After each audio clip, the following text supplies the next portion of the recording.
مجھ سے جتنا ہو سکتا ہے میں کرتا ہوں. آخر میں بھی تو، میرا نام بھی تو مسلمان والا ہے، میرے پاس شناختی کارڈ بھی ہے اور مسلمانوں والے کام بھی کرتا ہوں میں. نہیں، بہت بڑا فرق ہے اس میں، بہت بڑا فرق ہو جاتا ہے. زندگی کے ہر شعبے میں انسان اللہ کے احکامات کو دیکھے. سیل ہوتے ہیں آپ نے، جو بیٹری جسے آپ کہتے ہیں، کوئی کھلونا ہوتا ہے اس میں 3 سیلز آپ کو ڈالنے ہوتے ہیں، کھلونا چلے گا. آپ نے نئے سیل ڈالے، 1 مہینہ 2 مہینہ گاڑی نہیں چلتی ہے، حالانکہ سیل ویسا ہی ہے، اس کی شکل میں کوئی تبدیلی نہیں آئی. اس کی تعداد میں 3 ڈالے آپ نے 3 ہی ہیں، وہ گھسا بھی نہیں، کچھ بھی نہیں ہوا، مگر اندر جو مسالہ تھا نا وہ ختم ہو گیا ہے، وہ ختم ہو گیا ہے. اسی طرح سے جسم سارا ہے ہمارا، لیکن اندر جو چیز ہونی چاہیے تھی نا وہ اگر ختم ہو گئی تو پھر مسئلہ ہے. اچھا، وہ بیٹری آپ کسی بھی چیز میں ڈالیں وہ کام کرے گی. کھلونے میں ڈالے کھلونا کام کرے گا، گھڑی میں ڈالے گھڑی کام کرے گی، پتہ نہیں کہیں اور ڈالے، ہیٹر میں ڈالے ہیٹر کام کرے گا. تو ایمان کو آپ جس چیز میں بھی اپلائی کریں گے وہ کام کرے گا. ایمان اس میدان میں اپنا رنگ دکھائے گا. اور یہی اللہ کو مطلوب ہے کہ تم جو بھی کام کرو، جس شعبے میں بھی ہو، اس میں اس ایمان کو استعمال کرو، پھر تمہارے اندر جو فرق پیدا ہونا ہے وہ فرق جو ہے وہ آئے گا. سارے ایمان میں میں اور آپ جانتے ایمان باللہ کی بڑی اہمیت ہے. سوال بعض میرے دوست نے مجھ سے پوچھا تھا کہ آخر ہم ایمان کیسے لائیں جبکہ ہم نے اللہ کو دیکھا ہی نہیں ہے. اور یہ بالکل صحیح سوال ہے، کوئی غلط بات نہیں ہے. حالانکہ انسان اگر ذرا غور کرے نا تو دنیا میں بہت ساری چیزیں ایسی ہیں جن کو ہم دیکھتے نہیں، لیکن ان کے اثرات، ان کے ایفیکٹ سے ہم پہچان جاتے ہیں. مثلا بجلی ہے، اب کوئی تھوڑی جا کے ہاتھ لگا کے دیکھتا کہ شاٹ مارتا کہ نہیں مارتا ہے. شاٹ مارا بولے تو کرنٹ ہے، نہیں، کوئی بھی نہیں کرتا. بٹن دبا دیا لائٹ جل گئی. لائٹ جلنے کا معنی کیا ہے؟ بجلی ہے. تو بجلی کو کسی نے دیکھا نہیں، مگر اس کے اثرات، اس کے نتائج، اس کے ریزلٹس کو دیکھ کر ہم سمجھ لیتے ہیں کہ بجلی ہے. اسی طرح سے بلکہ قرآن مجید ایک اور بات بھی آگے کہتا ہے. قرآن مجید یہ کہتا ہے کہ انسان کی فطرت میں اللہ کے سامنے جھکنا لکھا ہوا ہے. You are designed to fall on your knees before Allah. ہم ویسے ڈیزائن کیے ہوئے ہیں، ہم دھڑال سے نہیں گر سکتے، ہم ان کوہنیوں پہ گریں گے اللہ کے سامنے. ہم ویسے اللہ نے ڈیزائن کیا ہے، ہماری فطرت میں ہے، ہماری فطرت میں ہے. آپ کو بڑے مزے کی بات بتاتا ہوں. قرآن مجید جب شروع ہوتا ہے نا تو تعارف سے نہیں شروع ہوتا ہے. کوئی بھی دنیا کی کتاب آپ اٹھا کر دیکھ لیں، اس میں اباؤٹ دی آتھر لکھا ہوا، بھائی کس نے لکھا، کیوں لکھا، کس کے لیے لکھا، سارا ہوتا نا، فارورڈ جو بھی ہے. لیکن قرآن مجید تعارف سے شروع نہیں ہوتا ہے، تعریف سے شروع ہوتا ہے. الحمدللہ رب العالمین، تعریف سے شروع ہوتا ہے قرآن. اچھا، تعریف آپ کس کی کریں گے، کب کریں گے؟ جبکہ تعارف ہوگا تبھی تو آپ تعریف کریں گے. تعارف ہی نہیں، آپ کیسے تعریف کریں گے کسی کی؟ تو قرآن کا ماننا یہ ہے، کہنا یہ ہے کہ تمہارے اندر اللہ کی معرفت، اس کی پہچان چھپی ہوئی ہے، اللہ نے ڈال رکھا ہے. الست بربکم قالوا بلی، ہماری روحوں نے اعتراف کیا اللہ کے سامنے کہ ہاں تو ہمارا رب ہے. یہ اور بات ہے کہ اس دنیا میں آتا ہے، اس پر بہت سارے پردے غفلت کے فلاں کے پڑ جاتے، وہ چیز اندر چلے جاتی ہے. بلکہ قرآن مجید نے بجائے، میرا محدود مطالعہ ہے، اس کے حساب سے صرف اور صرف حضرت موسیٰ علیہ السلام کے واقعے میں اللہ نے اپنا تعارف کروایا، باقی کہیں تعارف نہیں کروایا. یہ ایک بنیادی ایک الگ سبجیکٹ ہے کہ حضرت موسیٰ علیہ السلام کو اللہ نے کیوں اپنا تعارف کروایا. آپ وہ آیات بھی ذرا دیکھ لیجئے گا. تعارف میں بھی جو انٹینسٹی ہے، لفظوں میں تھوڑا تھوڑا فرق کر کے اللہ نے اس انٹینسٹی کو بڑھایا ہے. وہ ایک الگ موضوع ہے، لیکن علم دوست حضرات ہیں تو پڑھ کر دیکھیں گے تو آپ کو پتا چلے گا. آپ ذرا دیکھیے گا سورہ طٰہٰ آیت نمبر 14 ہے.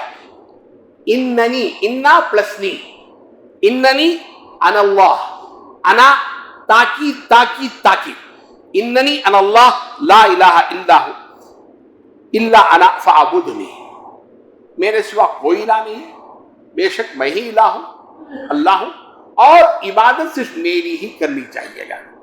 حضرت موسیٰ کو اللہ نے اپنا تعارف کروایا. دوسرا سورہ نمل آیت نمبر 2، یا موسیٰ انہ علی اللہ العزیز الحکیم، اللہ کی 2 صفت عزیز اور حکیم کی. تیسرا سورہ قصص آیت نمبر 30، یا موسیٰ انی انا اللہ رب العالمین، 4تھی صفت. بڑے خوبصورت انداز میں 4 صفات کو لے کر آیا ہے. میں صرف اشارے کر رہا ہوں، سردست یہ میرا مضمون نہیں ہے. تو صرف اس مقام پر اللہ نے اپنا تعارف کروایا، باقی کہیں اور قرآن مجید میں تعارف اللہ کا نہیں ملے گا آپ کو. ہاں، اللہ نے اس بات کو وعدے کیا ہے کہ خدا ایک ہی ہو سکتا ہے، 2 کیوں نہیں ہو سکتے، 3 کیوں نہیں ہو. اللہ نے اسے وضاحت سے بات کی ہے. 3 دلائل قرآن میں میرے اپنے اور بھی ہو سکتے ہیں. 3 دلائل دیے اللہ نے کہ سوائے ایک خدا کے 2 کیوں نہیں ہو سکتے. آپ ذرا وہ آیات بھی سن لیجئے گا. سورہ مؤمنون ہے، سورہ انبیاء آیت نمبر 22، لو کان فیہما آلہۃ الا اللہ لفسدتا فسبحان اللہ رب العرش کما یصفون.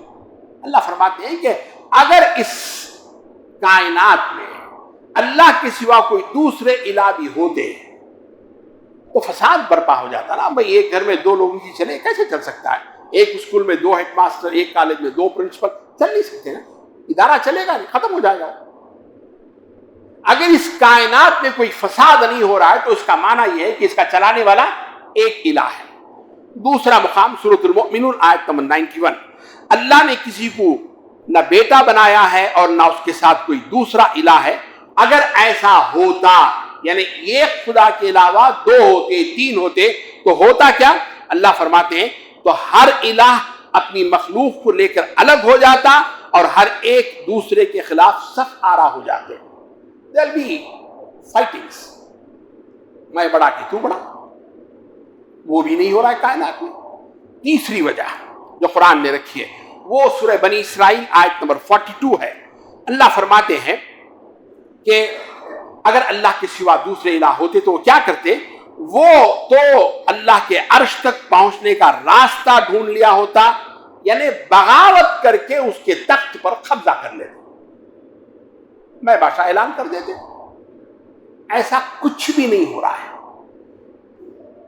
اچھا، ایک اور سوال، وہی سوال کہ اللہ کا تعارف کیسے ہوگا مجھے اور آپ کو؟ بڑا سیدھا سادہ سے جواب قرآن دیتا ہے. نحن خلقناکم فلولا تصدقون. بڑا سیدھا سادہ جواب، ہم نے تمہیں پیدا کیا، تم تصدیق کیوں نہیں کرتے؟ بڑا خوبصورت انداز ہے. تم مانتے کیوں نہیں؟ اللہ نے یہ نہیں کہا. You have to certify, you have to tell others. تصدیق آپ دوسرے کے لیے کرتے ہیں، اپنے لیے تصدیق نہیں کرتے. اٹسٹیشن دوسرے کے لیے ہے، میرے لیے نہیں. Why don't you attest? انسان اپنی اس جسم پر غور کرے نا، اسے پتا چلے گا کہ اس کا بنانے والا کوئی ہے اور اس نے اتنی خوبصورتی سے بنایا ہے. دوسرا مقام سورہ حامیم السجدہ ہے آیت نمبر 53، سنوریہم آیاتنا فی الآفاق وفی انفسہم حتی یتبین لہم انہ الحق. اس کائنات میں ان قریب ہم اپنی نشانیاں دکھائیں گے، انہیں پتا چل جائے گا کہ اللہ ہے اور قرآن اس کی طرف سے حق ہے. سورہ زاریات وفی الارض آیات للموقنین. اس زمین پر غور کرو، پہاڑوں پر کیسے اللہ نے پہاڑ بنا دیے، ان میں رنگوں کا کیا ہے، پہاڑ کب سے ہیں، اتنی مضبوط جامد اٹل ہے. غور تو کرو نا. وفی الارض آیات للموقنین وفی انفسکم افلا تبصرون. خود اپنے اندر ذرا جھانک کر دیکھ لو. جھانک کر کیوں نہیں دیکھتے؟ تمہیں اللہ کا تعارف ہو جائے گا، تمہیں اللہ کی پہچان ہو جائے گی. قرآن مجید کو آپ پڑھیں. اللہ کی عظمت کا احساس ہوگا۔ سورہ حدید آیت نمبر 16۔ تاریخ کو آپ پڑھ کر دیکھ لیں، بڑے بڑے جابر، ظالم قومیں، بادشاہ، حکومتیں آئیں، اللہ نے کیسے ان کو ختم کر کے رکھ دیا۔ اللہ کے صفات پر انسان غور کرے، اللہ کا تعارف ہو جائے گا۔ اللہ کی ایک صفت علیم ہے، ہم میں بھی علیم ہے، علم ہے سب کے پاس میں، مگر ہمارا علم اتنا کوتا ہے کہ ہمارا بنایا ہوا یہ ایک فلائٹ وہ غائب ہو جاتی ہے، لوگ سالوں سے ڈھونڈ رہے ہیں کہ گری کہاں، گری کہاں۔ اور اللہ کا علم، اللہ یہ فرماتا ہے کہ اگر تمہاری خبر بھی ختم ہو جائے نا، ہمیں پتہ ہے کہ تمہارے جسم کے کون سے حصے کو زمین کے کون سے حصے نے کھایا ہے، ہم اٹھا دیں گے تمہیں۔ اللہ کی صفات پر انسان غور کرے، اللہ کی معرفت، اللہ کا تعارف اسے حاصل ہو جائے گا۔ ربیع الاول کا مہینہ ہے، سیرت کو آپ پڑھ کر دیکھیے گا، تنے تنہا ایک آدمی نے آواز اٹھائی ہے، 23 برس میں دنیا کا سب سے کامیاب ترین انقلاب برپا کر کے رکھ دیا ہے۔ اس ایک شخص نے، ذرا تاریخ پڑھیے، آپ اس مہینے میں پڑھیے گا، آپ کو اللہ کے ہونے کا یقین ہوگا کہ ہاں اللہ ہے۔ اور بھی بہت ساری چیزیں اس پر جو ہے وہ لکھی جا سکتی ہیں اور کہی جا سکتی ہیں کہ ہم اللہ کا جو ہے وہ کیسے تعارف حاصل کر سکتے ہیں۔ میں نے قرآن مجید میں کیف تکفرون، تم کیسے کفر کرتے ہو، دو چیزوں کے لیے لے کر آئے۔ اگر یہ ہے تو تم کسی بھی طرح سے کفر کر ہی نہیں سکتے۔ ایک مقام سورہ بقرہ ہے، آیت نمبر 28 ہے، وہاں اللہ نے فرمایا تم مردہ تھے، ہم نے تمہیں زندہ کیا، پھر تم مردہ ہو جاؤ گے، پھر ہم تمہیں زندہ کر دیں گے، یہ پروسیس تمہاری سامنے ہے، پھر بھی تم اللہ کا انکار کرتے ہو۔ انسان کی اپنی ذات سب سے بڑی دلیل ہے، میرا اپنا وجود۔ بھئی ایک اندھے کو آپ جو ہے کوئی مشین بنانے کو بولے، آپ وہ مشین ایسے بنائے، روبوٹ بنانے کو کہیں تو روبوٹ ایسے بنائے گا جو سنتا نہیں ہے، اس لیے کہ اسے ایکسپیرینس نہیں ہے سننے کا۔ اگر اندھا کوئی چیز بناتا ہے تو اس کی آنکھیں نہیں ہوں گی، اس لیے کہ اس کا ایکسپیرینس نہیں ہے۔ میرا دیکھنا اس بات کی دلیل ہے کہ میرا رب دیکھتا ہے، میرا بولنا، میرا سننا اس بات کی دلیل ہے کہ میرا رب سنتا ہے، دیکھتا ہے۔ دلیل ہوں میں خود، اور کیا دلیل چاہیے گا اللہ کے ہونے کی۔ دوسرا مقام سورہ آل عمران آیت نمبر 108، وہاں اللہ کی آیات کا ذکر ہے، اللہ کی آیات تمہارے سامنے تلاوت کی جا رہی ہے، اللہ کا رسول تمہارے سامنے، پھر بھی تم انکار کرتے ہو۔ کیسے انکار کرتے ہو بھائی؟ کیف تکفرون، کیسے، کیا وجہ ہے انکار کرنے کی؟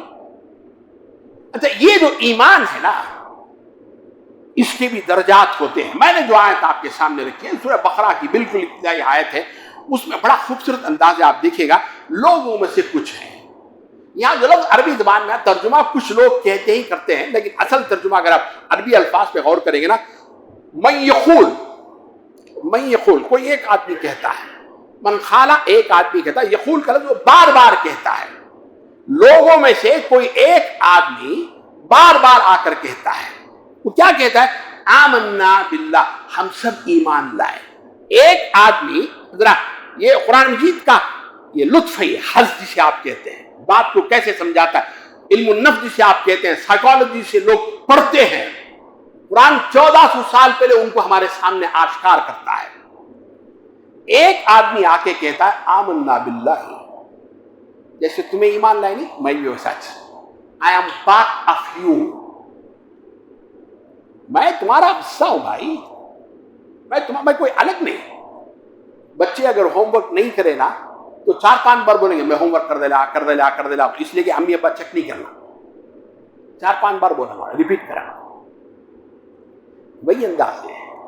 اللہ کہتے ہیں کہ بھئی یہ لوگ آ کے کہتے ہیں کہ ہم ایمان لائے اللہ پر اور یوم آخرت پر، وما ہم بمؤمنین، بڑا تاکید کا انداز ہے، ما ہوا با، لیس المؤمنین بول سکتا تھا قرآن، وہ مومن نہیں بول کے، لیکن اللہ نے 3 تاکیدوں کے ساتھ نفی کی ہے کہ وہ مومن نہیں ہے، مومن نہیں۔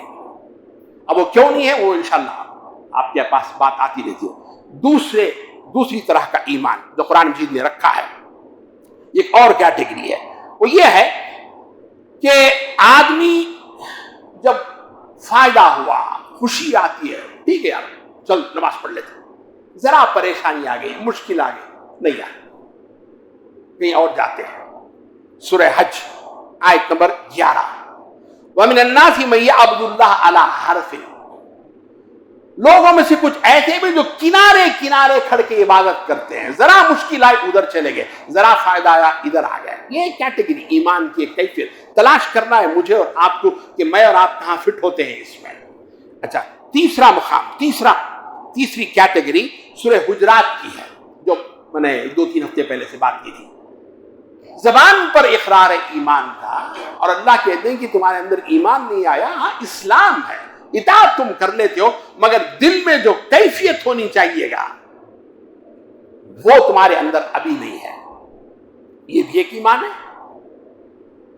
چوتھا ایمان ہے جسے قرآن مجید نے سورہ انعام آیت نمبر 82 میں فرمایا، الذین آمنوا لم یلبسوا ایمانہم بظلم اولئک لہم الامن وہم مہتدون۔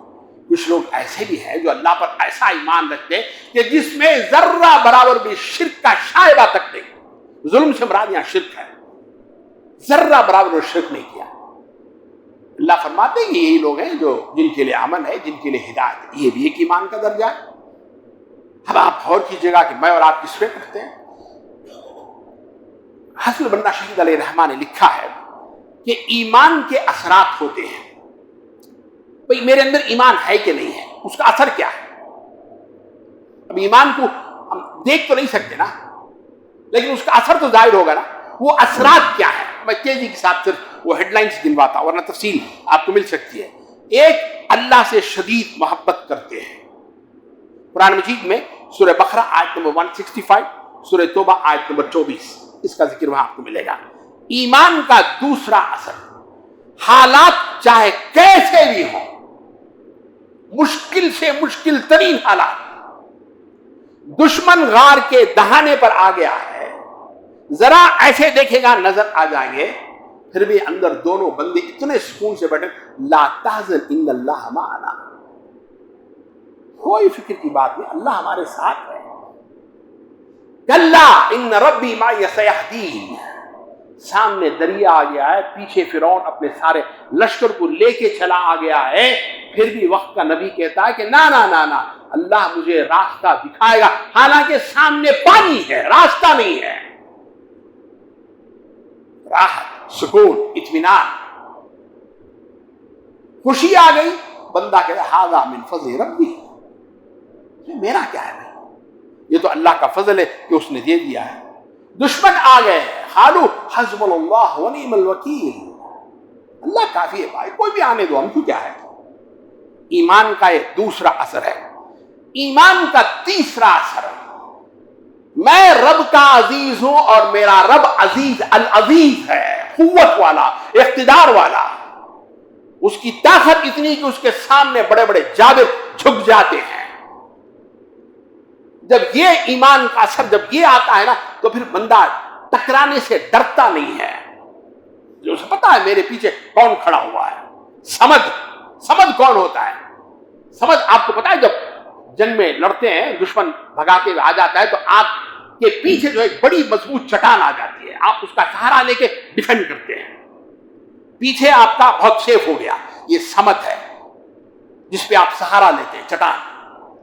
اللہ سمد ہے، وہ احساس، وہ اثر، اس کا تیسرا اثر جو یہ ہوتا ہے۔ پھر ایمان کا اثر یہ بھی ہوتا ہے کہ وہ ایمان والوں سے محبت کرتے ہیں اور کفر سے جو ہے وہ نفرت کرتے ہیں۔ قرآن مجید نے اس مضمون کو بھی مختلف انداز سے ہمارے سامنے رکھا ہے۔ ایمان کا تقاضا اللہ کا خوف، اس کی خشیت بندے کے دل کے اندر موجود ہونی چاہیے گا۔ اللہ کی یاد سے اس کا دل ہمیشہ تازہ رہنا چاہیے گا۔ اس طرح کی اور بھی بہت ساری صفات علماء نے لکھی ہیں، کتابوں میں آپ پڑھتے بھی رہتے ہیں، میں نے بس اشارے کیے ہیں کہ ایمان کے تقاضے اور اس کے اثرات انسان کے اندر کیا ہوتے ہیں۔ اب مجھے اور آپ کو غور کرنا چاہیے گا کہ یہ اثرات میرے اندر ہیں یا نہیں ہیں۔ ایمان کے دو بہت بڑے فائدے ہیں، بڑے سمپل انداز میں قرآن مجید نے ان کو رکھا ہے، جس کی مجھے اور آپ کو اشد ضرورت ہے۔ میں دو آیات کا صرف حوالہ دیتا ہوں۔ ایک النساء ہے، آیت نمبر 147 جہاں پہ 5واں پارہ ختم ہوتا ہے، اس کی آخری آیت ہے. ذرا آپ آیت کو سنیے گا. ما یفعل اللہ بعذابکم، اللہ تمہیں عذاب کیوں دے گا بھائی؟ اللہ تمہیں عذاب کیوں دے گا؟ کیوں نہیں دے گا اللہ عذاب؟